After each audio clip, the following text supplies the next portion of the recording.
थे जिनका बोलबाला पूरे विश्व में था, लेकिन भारत ने उसे अब गलत साबित किया। देखिए, ये भारत का भी बोलबाला हो सकता था, जी लेकिन हमारी सरकार ने सपोर्ट नहीं किया। 1971 में हमारे पास एक जहाज था मारुत, हमने बनाया था। इंजन भले कहीं और से लिया हो, उसने फ्लाइंग की काफी प्रैक्टिस किया। तो जी ये फॉर उनके अपने इंटरेस्ट में हो या अपने विजडम में, इन्होंने भारत को आगे नहीं बढ़ने दिया। मैं आपको उदाहरण बताना चाहूंगा। 1947 के बाद से एयरफोर्स ने पहला एक एयरक्राफ्ट बनाया था। इसके अलावा जितने वर्ल्ड वॉर 2 के जहाज उन्होंने कानपुर में छोड़ दिए थे, उन जहाज को सही करके ठीक करके 3 स्क्वाड खड़ा कर दिया था। तो इसका मतलब हमारे पास कैपेबिलिटी थी, जानकारी थी, सब कुछ कर सकते थे, लेकिन इच्छा शक्ति नहीं थी सरकार की कि हम खुद बनाना शुरू करें। देखिए, हमारा मेजर रेवेन्यू एक्सपेंडिचर कहाँ होता था? डिफेंस इक्विपमेंट खरीदने में और एनर्जी ऑयल खरीदने में। अब ये जैसे खत्म हो जाएगा तो हम तेजी से आगे बढ़ेंगे। अब डिफेंस पे खर्चे के अलावा हमें इनकम आनी शुरू हो जाएगी। डीआरडीओ ने मिसाइल बनाना काफी पहले शुरू कर दिया था, लेकिन लोगों को विश्वास नहीं था और देश सोचते थे सस्ता जरूर है। लेकिन ऑप्शन दूत ने, तो मैं कहूंगा, एक ब्लेसिंग इन डिस्गाइज हो गया। हमारा इक्विपमेंट फील्ड ट्रायल हो गया, एक पब्लिसिटी हो गई, अब तो उन लोगों को विश्वास भी हो गया। तो ये इक्विपमेंट है छोटे देशों के लिए, बड़े छोटे देशों के लिए, और सस्ता बहुत है। 12.5 केजी का पेलोड बहुत ज्यादा नहीं है। और ये इस तरीके से ये एक बहुत बड़ा उदाहरण है। पहली बात तो ये भी होगी कि ये जिस यूएवी से हुआ है, किसी यूएवी से भी लिंक हो सकता था। हमारे पास यूएवी बनाने वाली बहुत सारी कंपनियां हैं। डिपेंडिंग ऑन द रिक्वायरमेंट, कहां जाएगा, कहां से लॉन्च करना है, आगे भी जा सकता है। तो ये कैपेबिलिटी हमारे पास होगी, देश के पास होगी, कि इस इक्विपमेंट को हम किसी से भी लॉन्च कर सकते हैं। ये सब आपको एक याद होगी, बॉर्डर मूवी बनी थी, बैटल ऑफ लॉन्गेवॉल। लॉन्गेवॉल में टैंक के साथ हमारे आर्मी, उनकी टैंक मूव कर रही थी। उस तरह के पर्टिकुलर एपिसोड पे जहां पर होगा, अब एयरक्राफ्ट की जरूरत नहीं पड़ेगी, बल्कि ये मैसिव जब में जाके सारे टैंक डिस्ट्रॉय कर सकते हैं। आपको याद होगा, border movie became very popular. Battle of Longewala करे कि जहाज मारुत उसमें हंटर्स फ्लाइंग नहीं कर पा रहे थे, बिकॉज रात हो गई थी। तो अभी दिन हो या रात हो, इस यूज में किस तरीके कोई भी लड़ाई होगी, कहीं पर भी होगी, सक्सेसफुली होगी। फायर एंड फॉरगेट इसलिए है कि भाई जा रही है, निकल जाएगी, fire and forget. But fire करने के बाद भी ये गाइड हो सकती है, चेंज हो सकती है, रूट अवॉइड कर सकता है, बिकॉज डाटा लिंक जो उसके साथ और हमारे जमीन में होगा, ऑपरेटर से होगा, ये स्टैब्लिश है। ये बहुत बड़ा एडवांसमेंट है। ये विश्व में और देशों के लिए भी एक इंडिकेशन है कि भारत कितना आगे बढ़ चुका है। तो दो फील्ड में देखिए, मिसाइल्स में, इलेक्ट्रॉनिक वॉरफेयर में, और इसमें हम बहुत आगे बढ़ चुके हैं। इजरायली के साथ हमारा कम्पीट कर सकता था, लेकिन हमने अपनी टेक्नोलॉजी कोलैबोरेट करके बहुत आगे बढ़ चुके हैं। It will be a famous, it will be a major earning for the government. हमारे देश के लिए एक मेजर मार्केट होगा, बिकेंगे और एक रेवेन्यू आएगा। पहले लोग खाली रशिया और वो बनाते थे, अब हिंदुस्तान एक इंपॉर्टेंट हो गया।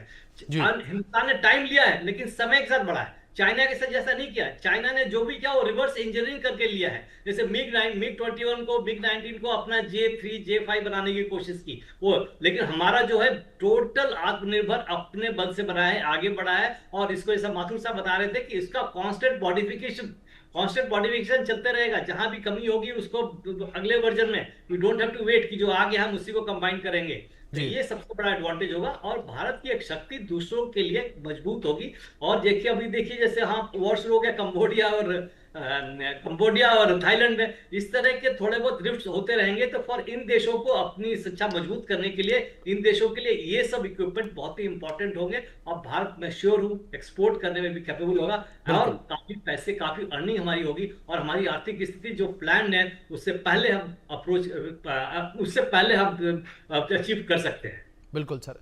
माथुर साहब, दूसरी ओर जिस तरीके से इस मिसाइल को लेकर ये कहा जा रहा है कि ये जो टैंक्स हैं, जो छुपे हुए जो चीज़ें इस तरीके से बनी हुई हैं, उन पर भी ये उन्हें खोज कर अटैक करने में सक्षम है। इसकी अटैकिंग पावर को किस तरीके से आप देखते हैं, किस तरीके से दुश्मन का ये पता लगाता है और फिर उनके ऊपर अटैक करता है?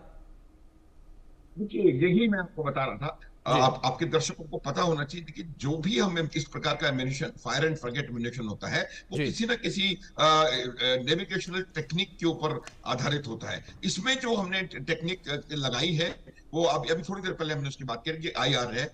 आप देखिए कि जब भी जो आपको आवश्यकता किस बात की है, जो आर्मर आर्मर के खिलाफ अगर आपको एम्यूनिशन सिस्टम या वेपन सिस्टम डेवलप करना है, तो आपको ऐसा वेपन सिस्टम डेवलप करना पड़ेगा जो कि मोबाइल टारगेट्स को एंगेज कर सके।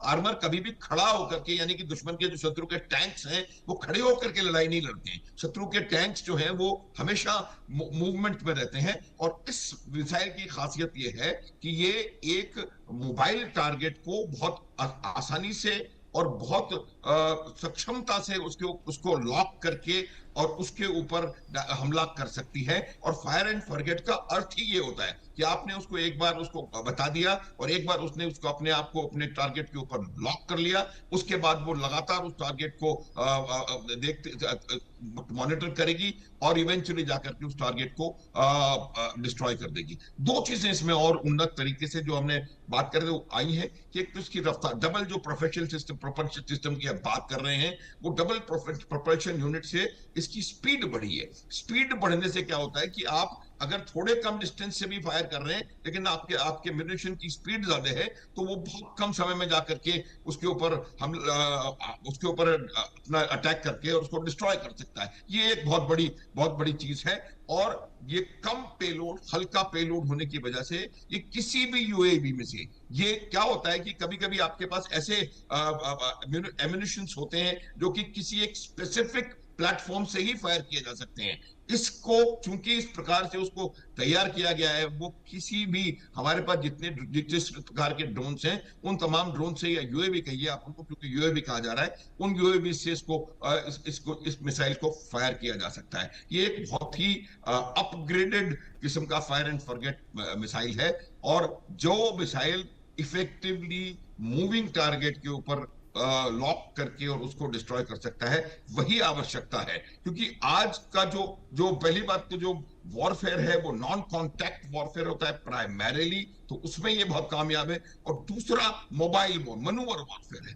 आप हर जो भी आपका जो शत्रु है वो एक जगह पर स्थित नहीं है, वो मूवमेंट कर रहा है। तो इसलिए मुझे लगता है कि ये बहुत ज्यादा कामयाब मिसाइल है। और इस मिसाइल का सबसे बड़ा लाभ ये है कि इसकी जो लागत है, कीमत नहीं कहेंगे, कीमत तो जो आ रहा है उसकी होती है, लागत जो है वो बहुत कंट्रोल्ड लागत है। तो मुझे लगता है ये बहुत बढ़िया हमारे लिए एक सिस्टम बन करके आया है डीआरडीओ से, और ये एक क्लोज बैटल में बहुत बेहतरीन तरीके से कामयाब सिद्ध होगा। अभिषेक जी। तिवारी जी, दूसरी ओर अगर इस मिसाइल को लेकर बात की जाए, जिस तरीके से इसमें अलग अलग वॉरहेड लगाए जा सकते हैं, सर मैं आपसे समझना चाहूंगा कि अलग अलग वॉरहेड जिस तरीके से इसमें लगाए जा सकते हैं, उनका इस्तेमाल किया जा सकता है, कितने कारगर ये साबित होंगे जब किसी युद्ध में इसका इस्तेमाल किया जाएगा? देखिए, 3 तरह के तो आपने बता दिया, डिस्कस कर ही दिया था।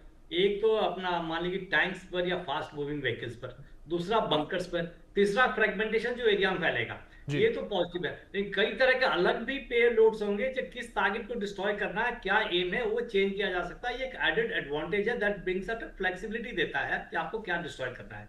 जरूरी नहीं है ये 3 जो हमने बेसिक डिस्कस कर रहे हैं वो तो आजकल के वॉरफेयर में है। कुछ और भी हो सकता है कहीं पर भी कि ज्यादा डीप पेनिट्रेशन हो, थोड़ा अंदर जाना हो, कहीं दूर लंबे उसे ये भी अंदर जाके डिस्ट्रॉय करे, समथिंग कैन बी डन। तो ये तो, लेकिन अभी जो फिलहाल जो वॉरफेयर में है, जैसे ड्रोन वॉरफेयर, यूक्रेन और रशिया वॉर ने तो एक नया डायमेंशन ऐड कर दिया, तो उसमें ये ड्रोन बहुत इंपॉर्टेंट हो गया है। तो ये जो फिलहाल जो आर्मी का जो कॉन्टेक्ट है, जैसे हमारी आर्मी मूव कर रही होगी, आगे बढ़ रही होगी, तो उनका रास्ता क्लीन होता जाएगा और उनका एनिमी का जो एडवांटेज हो रहा है आगे बढ़ने को, उसको रोकने में बहुत सक्षम होगा। और इसके साथ और क्या पेलोड लोड कर सकते हैं, तो ये तो भाई डिस्कशन की बात है। रिक्वायरमेंट भी है, बिकॉज 12.5 kg का लोड है एंड कई तरीके से पेलोड लग सकते हैं। जब क्या आपको डिस्ट्रॉय करना है, कैसे करना है, we can not discuss much in detail, मतलब कि लेट्स इमेजिनेशन को छोड़ देते हैं, बिकॉज पेलोड वेरिएबल है तो कुछ भी लगाया जा सकता है। डिपेंड्स आपकी रिक्वायरमेंट की क्या है, आर्मी की रिक्वायरमेंट क्या है, देश की रिक्वायरमेंट क्या है, एयरफोर्स की रिक्वायरमेंट क्या है। We can not eliminate, but one thing is certain that we can change the payload. Payload की भली अभी इस वर्जन में 12.5 kg है और V3 के बाद V4 आएगा, उसका और भी लोड बढ़ सकता है। तो 3 तो बिल्कुल जनरल है, इसके अलावा भी पेलोड हो सकता है कि भाई कैसे डिस्ट्रॉय करना है, आपकी कोई फैक्ट्री डिस्ट्रॉय करनी है, एम्युनिशन डिपो डिस्ट्रॉय करना है, और किस तरीके से लोगों को डिस्ट्रॉय करना है, या अलग टारगेट भी, जैसे मान लीजिए हमने पिछली बार अभी बड़े मिसाइल लॉन्च किए थे, छोटे इस पे लॉन्च कर सकते हैं, कैन बी एनीथिंग, जो भी कर सकते हैं, जो भी आर्मी की रिक्वायरमेंट होगी, ये मेरे ख्याल से मिसाइल में लोड हो सकता है। Thank you. बिल्कुल बिल्कुल तिवारी साहब, जाहिर तौर पर एक बेहतरीन तकनीक अब भारतीय सेना में शामिल होगी और जाहिर तौर पर कह सकते हैं कि मजबूत हथियार जिससे दुश्मनों पर बेहतर अटैक भारतीय सेना अब करती नजर आएगी। फिलहाल आप दोनों मेहमानों का बहुत शुक्रिया जुड़ने के लिए और अपना कीमती वक्त इंडिया न्यूज़ को देने के लिए। वक्त छोटे से ब्रेक का, बने रहे इंडिया न्यूज़ के साथ।